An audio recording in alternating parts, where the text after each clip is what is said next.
And I pray for ire o ire bẹ́ẹ̀ ni kórè má takò wá orí ọ̀gàn ní takò wá lágbára Ọlọ́run orí àgbéwá débi ire ayọ̀ wá wà ibi tí ire ayọ̀ wà tá máa fi dókè tá máa fi pàdé aláàánú wa lórí máa gbé wa dé lágbára Ọlọ́run á kí gbogbo ẹ̀yin olólùfẹ́ wa bẹ́ẹ̀ ni a dẹ̀ kí gbogbo àwọn olórin tó gbé wa wọlé Ọpẹ́yẹmí Young Place àwọn yẹn náà ẹ ṣé gidi gan Chevy B wọ́n ní ká àwọn náà ṣe kí ni wọ́n ń gbàdúrà fún ire-kíre kó gbé wa débi no kíre kó wa wá rí ire kárí ire gbà kárí àánú gbà lágbára Ọlọ́run ẹ káàsán ẹ kúrọ̀lẹ́ níbikíbi tí ẹ ti ń gbọ́ wa ẹ dẹ̀ kú òwúrọ̀ torí gbogbo ibikíbi gbogbo orílẹ̀-èdè Nàìjíríà gbogbo káàkiri àgbáláyé náà ni wọ́n ń gbọ́ Tùǹgbá so ibi tí Tùǹgbá ibi tó bá gbà yín bí aláàárọ̀ ní ṣe àdọ́sàn àbí alẹ́ là ń kí gbogbo yín bẹ́ẹ̀ ni èní òun náà ni ó parí oṣù September bẹ́ẹ̀ ni September ní ló máa ṣe kíni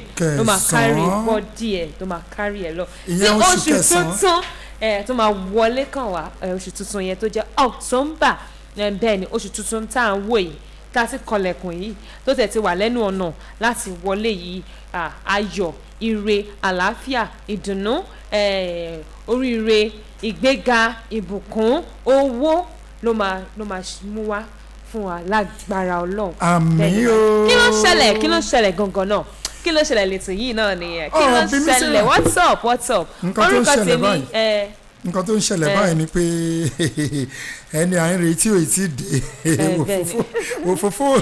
lára òfófó wa náà ni àlejò tá à ń retí ò tí dé kí ló ṣẹlẹ̀ gangan kí ló ṣẹlẹ̀ ni pé ìdùnnú àti ayọ̀ náà ni gbogbo ẹ̀ ṣẹlẹ̀ lọ́dọ̀ tiwa orúkọ mi ò náà ni Olúṣùṣì àti wíwọ̀n sí ṣùṣì MC Bami.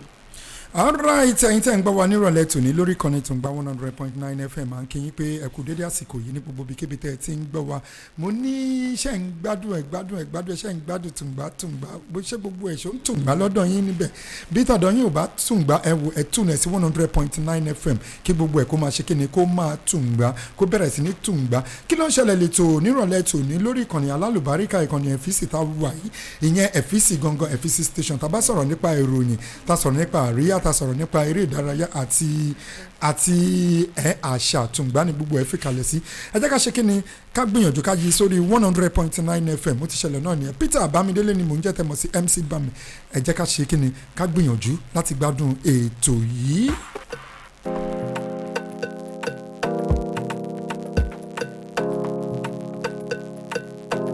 It's like a day.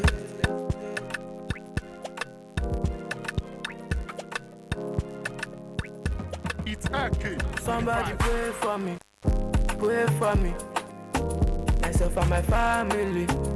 Go to tell me. Somebody pray for me, myself and my family. Go to tell me. Like it J. It's Gentle Boy, your favorite producer. I've been working all day looking for money. I've been moving around looking for money, oh. This situation, I got myself confused, oh. If you believe it's me, you got to say after me, oh. This year, my house will go pay for me. This year, my house will go pay for me. This year, my story must be changed. This year, my life must turn around. Cause if you just did this life and you don't get this cash, you could be like nuisance when they call all these stars. I say if you just did this life and you don't get this cash, you could be like nuisance when they call all these stars.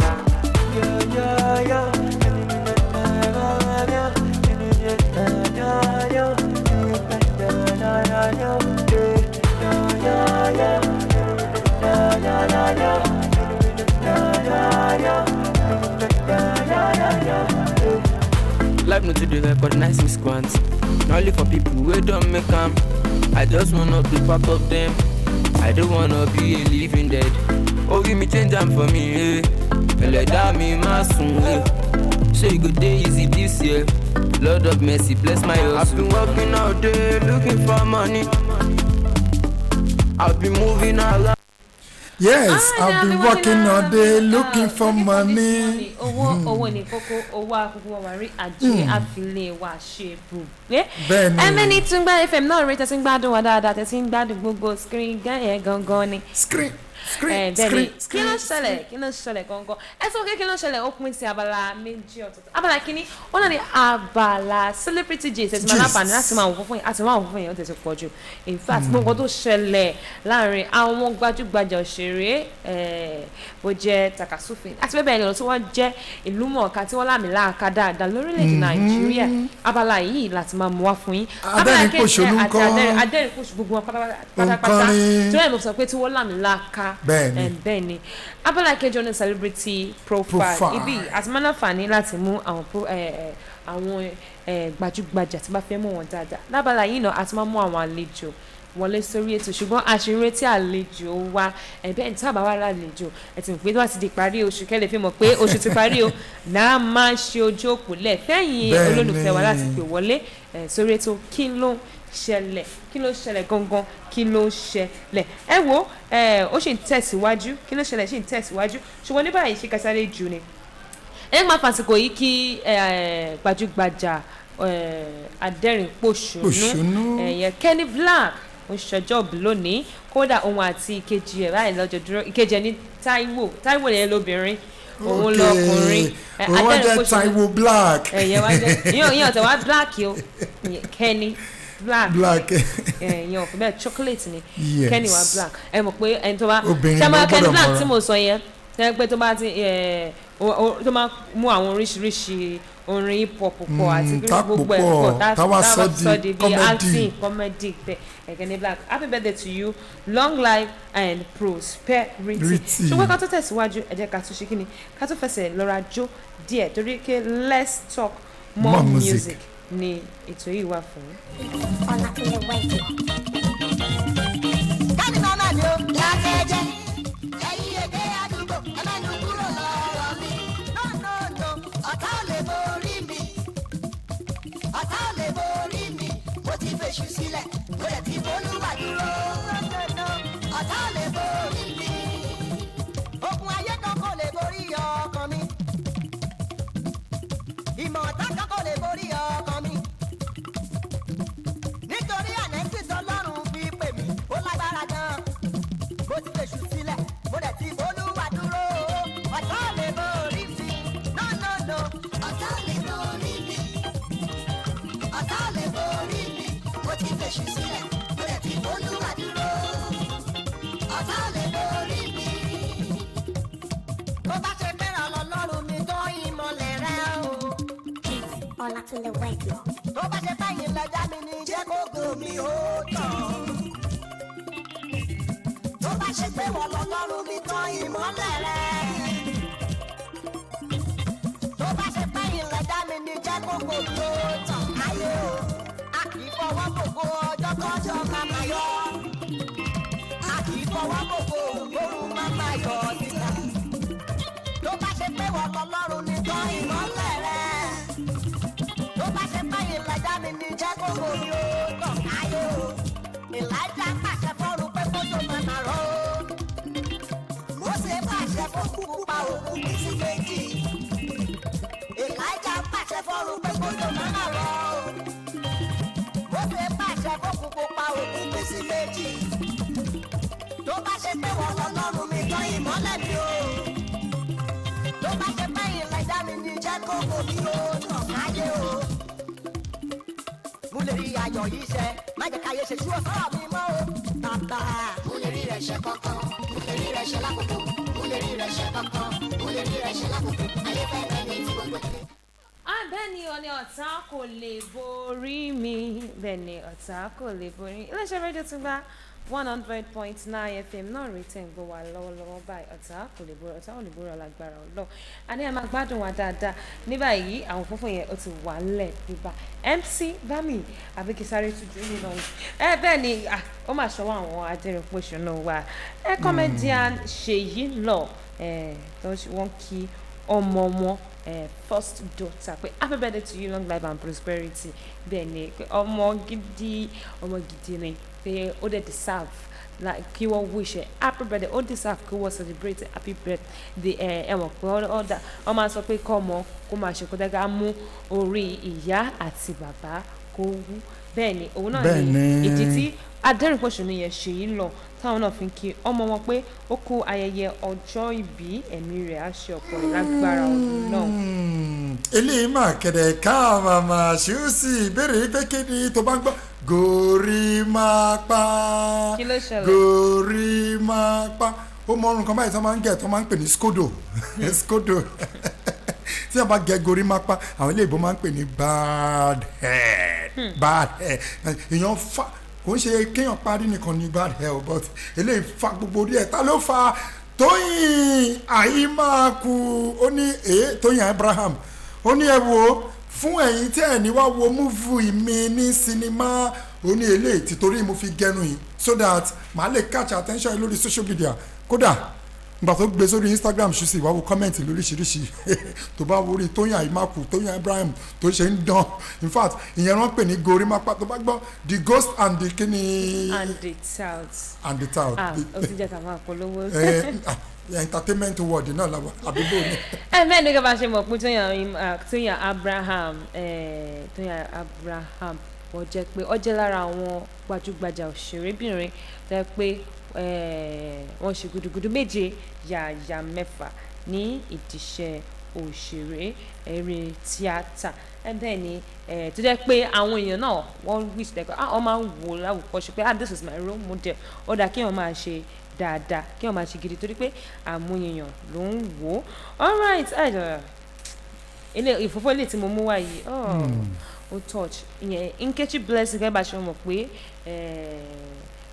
ìwọ̀nba ọjọ́ díẹ̀ sẹ́yìn ni wọ́n ni màmá tó bí Nkechi Blessing di olóògbé gbogbo tó ṣe dùn mí tó tú mi tẹ́ pé ó wọnú ìgbòho mi ni pé ó ní pé that's 5 days before birthday màmá ni wọ́n ṣaláìsí ìwọ́n jẹ́ ọlọ́run ní pé wọ́n ti lọ ṣe photo shoot ó ti lọ ṣe photo kó dẹ̀ tó ti jẹ́ pé Nkechi Blessing ń fún rẹ̀ ó sọ síta pé òun rò bí màmá òun máa wà láyé tó máa fi fún màmá ní kí ilé tó ti kọ́ fún màmá ó dùn mí gbogbo àwọn pictures tó ti yà fún birthday òun lọ́wọ́ fi ń kí wọn lọ́wọ́ fi máa sọ pé happy every birthday so rest in perfect peace ó dùn èmi náà tí mo ṣe gbọ́ ìwé yìí. eléyìí wọ́n á fi gbàdúrà fún àwọn màmá àti bàbá tí wọ́n ti jìyà lórí ọmọ pé ìgbà tí ìṣọmọ bá máa jiná kó má ṣe kúrò lẹ́nu kó má ṣe bá wọn ní ẹ̀yin òbí wa wọn ní wáyé tì wọ́n á jẹ ọmọ nínú ayọ̀ àtàlàpọ̀ ọ̀nà ní deliability fẹ́nikẹ́ni RIP to mother of Nkechi Blessing. màmá mi Juliana Peter àgbà tí iṣu ọmọ bá máa jiná wọn mà ní wáyé tì. màmá tèmi náà wọ́n á jẹ wọn wọ́n á fẹ́yìn jẹ wọn. rest in perfect peace mọ́mí Nkechi Blessing ẹ wo àwọn òfófó yẹn ń lọ lọ́lọ́kọ̀ òjọ̀ kan mi mọ̀ pé àwọn adẹ́rùn-pòṣónú náà máa ń bú sẹ́kún gbà míì tí wọ́n bá surprise wọn pẹ̀lú birthday léyìí ló dífá fún àbí àwọn actor àwọn òṣèré orí ìtàgé táwọn ilé ìbò actor Jerry Williams ó ní he failed to hold back his tears when friends and family members, friends, colleagues celebrated a surprise birthday for him. Gbà tó débẹ̀ báyìí tó rí tó wẹnulẹ̀ tó wẹnu ọkọ ìṣe ló bú sẹ́kún àfi wẹ́n mi láì sọmọdé. That is to say that this guy is really emotional because ẹni tí o bá wà emotional at least àwọn ìpè kò ń ṣe tuntun but no matter how small it is wọ́n máa pè nǹkan ní birthday wọ́n máa pè nǹkan ní surprise in fact nǹkan tí you expect tẹ́lẹ̀ what will you do tó bá wà emotional anytime máa ṣe kí ni akọ bú sẹ́kún ni pé ṣé mi lè ṣe adúrò eléyìí fún ìyẹn ló dífá fún Jerry Williams tó bú sẹ́kún recently nígbà tí wọ́n táwọn ọ̀rẹ́ ẹ̀ pẹ̀lú àwọn family members ẹ̀ pẹ̀lú colleagues ẹ̀ tí wọ́n ṣe surprise birthday fún ṣùṣì òfófó yẹn ó ṣe ìlú lọ. bẹ́ẹ̀ ni àníkẹ́ bá ṣe mọ̀ pé nínú September yìí oríṣiríṣi ló ti ṣẹlẹ̀ bẹ́ẹ̀ ni oríṣiríṣi ló ti ṣẹlẹ̀ láàrin àwọn gbajúgbajà láàrin àwọn celebrity wa bẹ́ẹ̀ ni gẹ́gẹ́ bá ṣe mọ̀ pé nínú September yìí September to remember ni bó ṣe ń pè nìyẹn September to remember torí ibẹ̀ ni lára àwọn Nigeria celebrity tẹ́ pé ìròyìn hot gan táwọn sọ̀rọ̀ nípa ṣé tuntun dígí ni ká sọ ni ṣé Annie Macaulay Annie Idibia àti Two-Face Idibia Annie ní ká sọ Idibia Macaulay.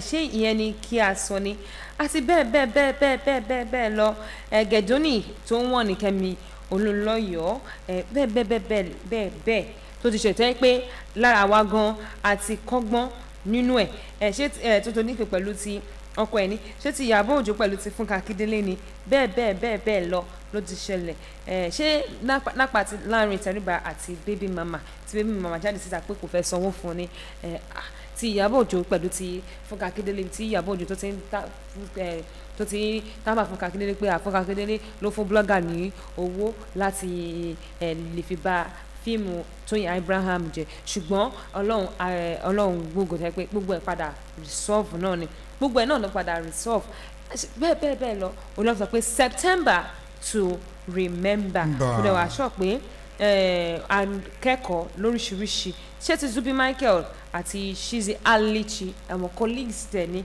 láàrin àwọn colleagues yìí ni ó ti ń ṣẹlẹ̀ ṣùgbọ́n àdúpẹ́ fọlọ́run tí Bobrisky tẹ̀ ló pọ̀ jù pẹ̀lú ti oríṣiríṣi ṣùgbọ́n gbogbo ẹ̀ ló ṣe kíni ló padà die down 12 sọ pé September to remember.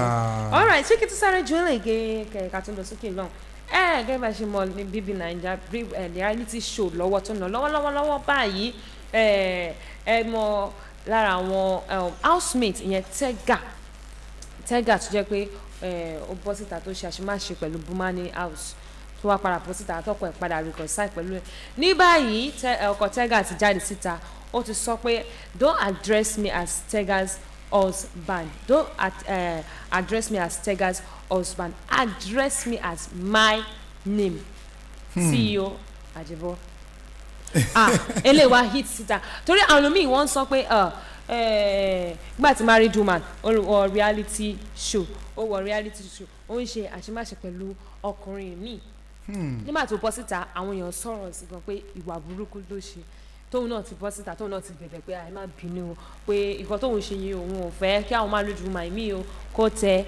tọ ẹsẹ̀ tóun tọ̀ yìí o kankan bẹ́ẹ̀ tí ọkọ náà dẹ̀ ṣe kíni ọkọ dẹ̀ gbà á tira pé àwọn ń dáríjì ṣùgbọ́n àwọn èèyàn sọ pé ọkọ kan fi short àwọn èèyàn hop ní o torí pé ìgbà yẹn ó hot lọ́wọ́lọ́wọ́ ṣùgbọ́n ní báyìí sìn ọkọ jáde sá pé ẹ má address me as Tega's husband address me as my own name that means orúkọ Tega yẹn ó ti wà stained so don't use that stained name to stain my own name ẹ̀kọ́ ni fún àwọn married women ibi kan bá bára wa ẹ jẹ́ kí a fún ara wa ní ọ̀wọ̀ torí because we are representing the old women in the world. What a wonderful story. What a wonderful story. All right, for those of you seeing us live on Facebook, Tungba FM Live on Facebook, we really appreciate you. Really appreciate you for your comment and keep sharing it. Eléyìí náà shocking ní ṣùsì Tiwa Savage reacts as Davido urges her to spend millions on jewelries. Bẹ́ẹ̀ni ìyẹn sọ pé Davido wá sọ pé owó school ọmọ ẹ̀ ló fi ra wristwatch. Tiwa Savage ní Davido owó ní kò máa ra jewelries òun ní kò máa ra ẹ̀ṣọ́ torí wọ́n mọ̀ pé onífẹ́ ẹ̀ṣọ́ gan ló bá ní remember pé Jamil máa wọ school o ó ní kó rántí pé owó school Jamil yìí wà lọ́nà ló fi ra wristwatch yìí o òun kò ṣe farawé. Bẹ́ẹ̀ ni ká máa sọ fún yín pé àlejò tí a ti retí wọ́n ti wà níkàlẹ̀ pẹ̀lú wa ẹ jẹ́ ká lọ sókè lọ ká lọ mú gbé wọn wá láti Canada àti Canada ló ti wá wáyé ṣe bọ́lẹ̀ ní airplane ni.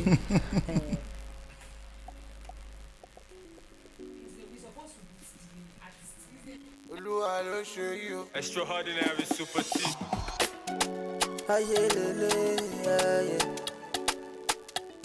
It's your boy Mickey Bliss, yeah. I want to make a confession. With you, girl, I get connection. You can't tell with all my expressions, yeah. Mommy, yeah. I want to make a confession. With you, I get connection. You can't tell with all my expressions, yeah. Mommy, yeah. I want to make a confession. I did like all your expressions. With you, I get connection.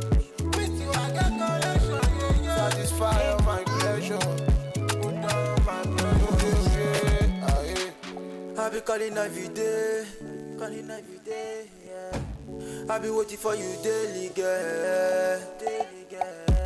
Baby, not using me, they play. I'm on the shot, now they play me, girl. You love me, Ronaldo. I'm on you fine, sure you know. See why you carry big, sure you know. I'm on you sweet, sure you know. Now go kill it, Bessie, baby, oh. I'm on you fine, sure you know. See why you carry big, sure you know. I'm on you sweet, sure you know. Now go kill it, Bessie, baby, oh. I want to make a confession. With you, girl, I get connection. You can't tell with all my expressions, yeah. Mommy, yeah. I want to make a confession. With you, I get connection. You can't tell with all my expressions, yeah. Alright, yes, you want that confession, yeah, confession. That's an Mickey Blinks featuring Sheyi Vibes. Featuring Sheyi Vibes. Nígbà yà ní àwọn àlejò wa ti wà ní ilé agodo pẹ̀lú wa níbí. Táwọn náà ni wọ́n máa dárúkọ wọn. Kẹ́lẹ́ mọ̀ pé lóòótọ́ ni àwọn àlejò wa ni wọ́n wà ní ilé agodo pẹ̀lú wa. Ó yá, ẹ bá wa káwọn ra dé. Orúkọ tèmi ni Orúkọ Ajimola yín? Israel. Orúkọ tèmi ni J Fresh. Kí lorúkọ yín lẹ́ẹ̀kan sí? Orúkọ tèmi ni J Fresh. J Fresh. Ok, ẹnì kẹta náà kọ́. Orúkọ tèmi ni Azeez Tolani Ibrahim. Azeez Tolani Ibrahim. Azeez Tolani. Nígbà àwọn àlejò wa tó wà ní agodo pẹ̀lú mẹ́ta ni wọ́n bẹ́ẹ̀ ni combine ni ṣé collaboration ni ẹ fi wá. Alright, olórin ni àwọn tí a gbọ́ wá sórí ètò kí ló ń ṣẹlẹ̀ bẹ́ẹ̀ ni àwọn olórin hip hop artist ni wọ́n. Báwo ló ṣe wá báwo ni ok ẹ jẹ́ n bẹ̀rẹ̀ báyìí ọmọ olúbo ni ẹ̀yin ti wá.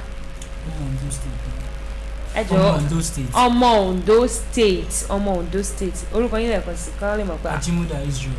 Israel láti Ondo State ẹ̀yin náà kọ́. Ondo State. Ẹ̀yin náà kọ́. Ogun State. Ó ṣàní gbogbo ẹ̀kọ́ ọ̀gá ní Ondo State méjì Ogun State kan ó dà. Ṣé ẹjọ́ máa ń kọrin pọ̀ ní àbí orin eléyìí tí ẹ mú wá sórí ètò yìí ni ó pa ẹ̀yin mẹ́tẹ̀ẹ̀ta pọ̀? Àjọ máa ń kọrin pọ̀, àyè máa ń ṣe separate song náà. Ok, ẹjọ́ máa ń kọrin pọ̀, ẹjọ́ máa ń ṣe separate song. Ok, àtìgbà wọlé tí wọ́n bẹ̀rẹ̀ orin kíkọ? Ó ti pẹ́ láti bẹ̀rẹ̀ láti gbà tá a wá secondary school. Látìgbà tí ẹ wà ní? Secondary school. Látìgbà tí ẹ wà ní secondary school. Ó máa ti lé bí ọdún mélòó báyìí? 7 years. Big 7 years. Wow, big 7 years. So, ok, ẹ jẹ́ ká ṣe báyìí. Kò ní dáa káwọn tó ń gbọ́ wa nílé kọ́ máa rò bí yábẹ́ adẹ́rìn-pòṣónú la mú àbí MC Bami a máa fẹ́ kí àfi ká má ju orin wọn sí ìsìnkú ni nǹkan tó wá fún nìyẹn. ìyẹn ti di dandan a gbọ́dọ̀ ju orin wọn sí orí afẹ́fẹ́ torí ìyẹn gangan ni kókó bẹ̀. ẹ̀yin tẹ́ bá dẹ̀ wọ́n wà lórí ẹ̀rọ ayélujára báyìí ìyẹn Facebook wa ẹ lọ sórí Tungba FM live ẹ rà àwọn tá a mú wá àwọn mẹ́ta ni àrùn mẹ́ta tí ìjọbẹ̀ nù ẹ̀ẹ̀kan Ògùn àwọn méjì tó kù Ondo State ṣùgbọ́n ẹ bá gbóhùn yín sókè torí à á béèrè àwọn ìbéèrè kan lọ́wọ́ yín o. kò sí wàhálà ní báyìí ẹ jẹ́ ká sáré lọ sókè lọ́hùn ká lọ gbọ́ orin tí wọ́n á wà tó bá paradì á wà bí wọ́n ní àwọn ìbéèrè nípa orin náà á pọ̀.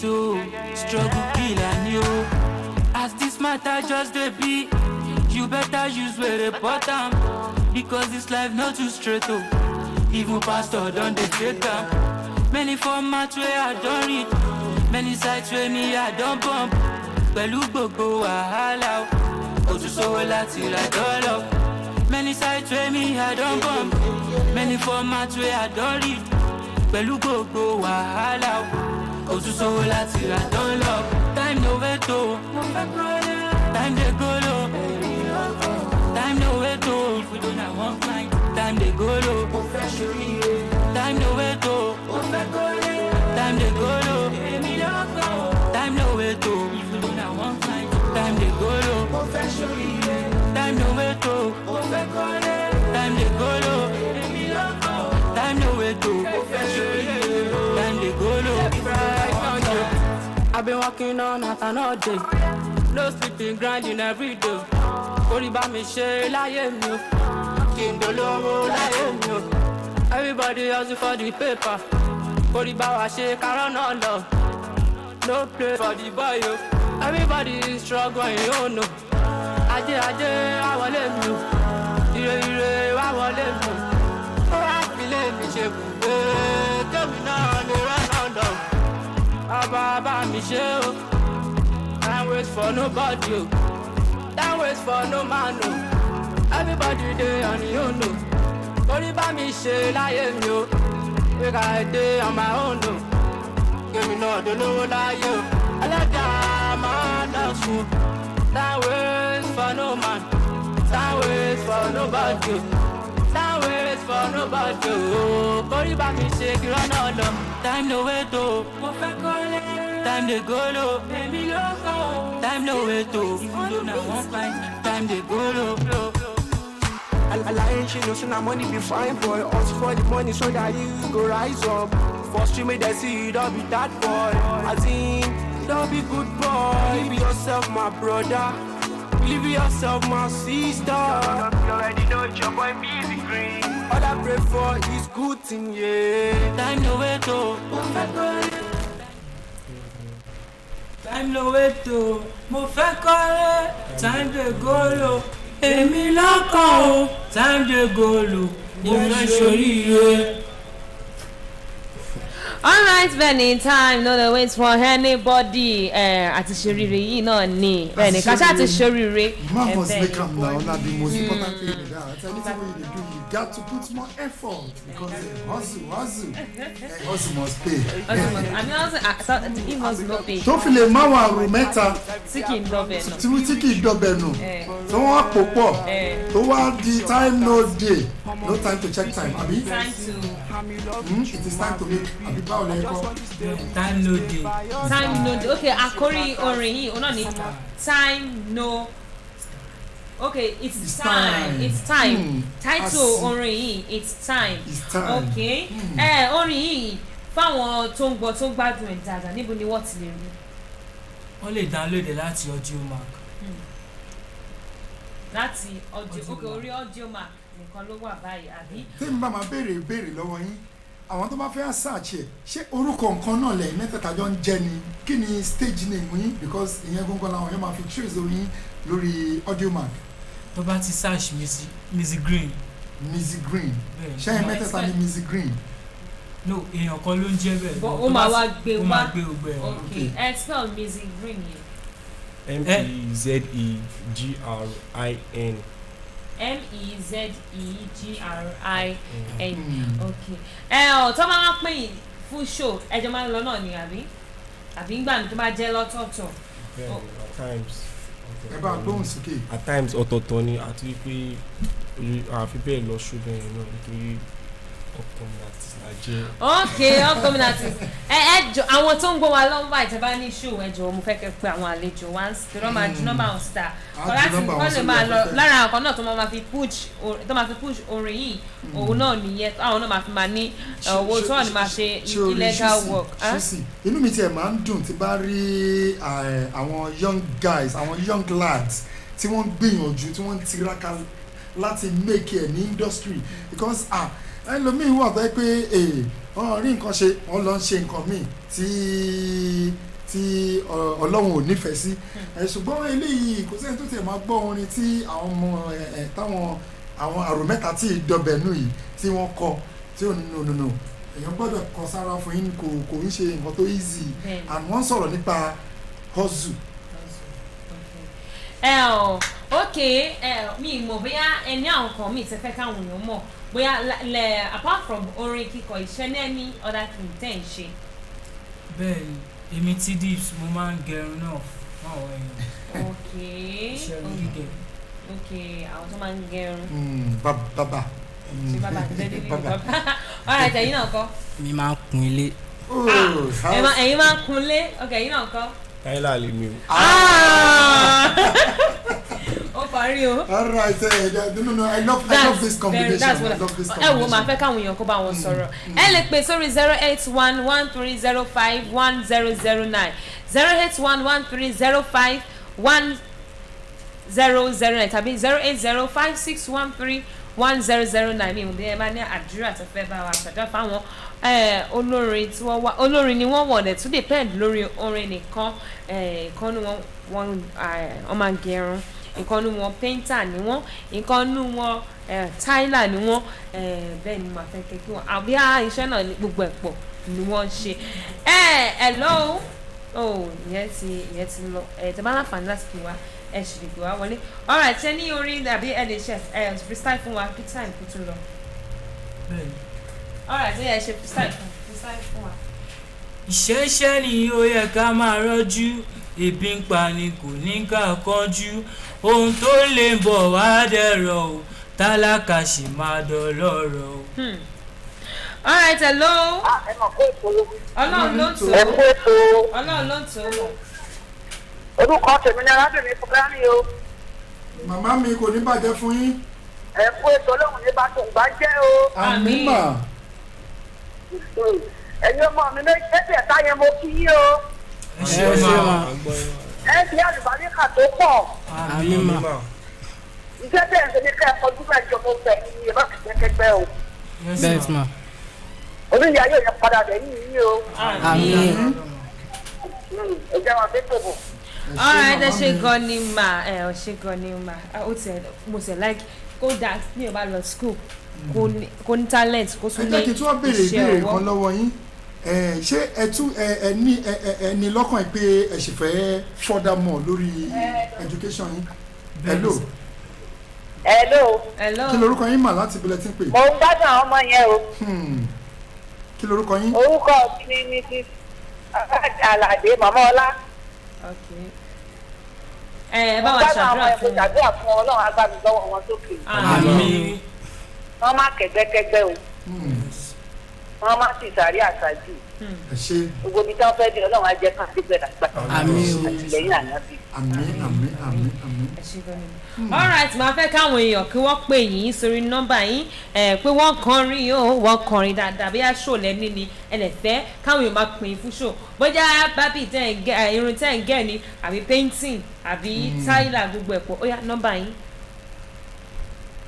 081 10 95 13 63 lẹ́ẹ̀kan sí 081 10 95 13 63. ẹni tó ń ṣe tó ń gẹrun nìyẹn. ẹ̀rọ ayélujára yín kọ́ o ìyẹn Facebook Instagram or Twitter. official T-Dips. ẹ̀yin náà kọ́ painter. 090 26 31 51 30. lẹ́ẹ̀kan sí díẹ̀díẹ̀. 090 26 31 51 30. okay ẹ̀yin náà kọ́. nọ́mbà tèmi ni 091 23 37 91 59. lẹ́ẹ̀kan sí. 091 23 37 91 59. alright a ní ìpè kan bí báyìí ẹ kúrọ̀lẹ́. hello. ẹ kúrọ̀lẹ́ sà kí lorúkọ yín láti bọ́lẹ̀ tí ń pè. hello àyùkù yẹn ó ṣe bẹ́ẹ̀ ó rí. alright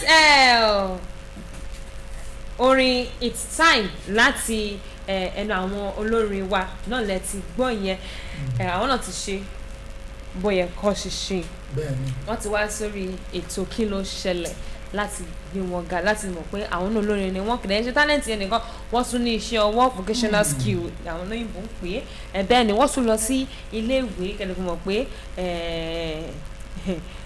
káàkiri ni wọ́n ọ̀nà kan kò wọ́jà it's time to hustle ó dà pé òun ni ó wá inspire orin tẹ́kọ àbí alright it's time náà nìyẹn àníre jù báyìí lọ lórí ètò kí ló ṣẹlẹ̀ níkànnì Tùngbá 100.9 FM ṣùgbọ́n ẹ̀jẹ̀ kà tó ó ṣì wù mí kí n jó it's time náà.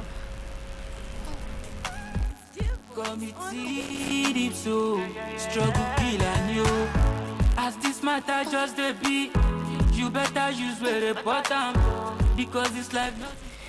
wọ́n ṣì ń pe àwọn èèyàn kan sì sọ pé wọ́n fẹ́ bá àwọn olórin wa sọ̀rọ̀. Hello?